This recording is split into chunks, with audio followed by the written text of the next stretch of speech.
Isang lalaki ang natagpo ang patay sa kanyang bahay sa San Pedro, Laguna. Ang bangkay, sinemento pa.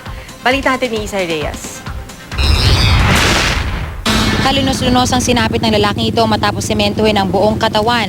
Tinakpan ito ng plywood, sinemento sa katinabunan ng pinagpatong-patong ng mga gamit. Malapit na sa advanced state of decomposition ang katawan ng biktima kaya hindi agad matukoy ang pagkakakilanlan nito.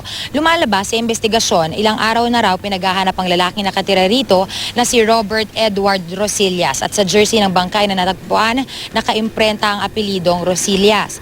Ayon naman sa katrabaho nito, Lunes nung isang linggo pa raw ito huling pumasok at Martes naman daw nang huli itong nakasama ng girlfriend.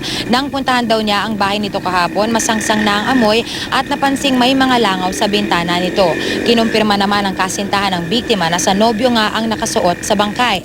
Tumagal ng halos 8 oras ang pagtibag sa semento. Samantalang hanggang sa mga oras na ito ay hindi pa malinaw yung motibo sa pagpaslang dito sa ating biktima.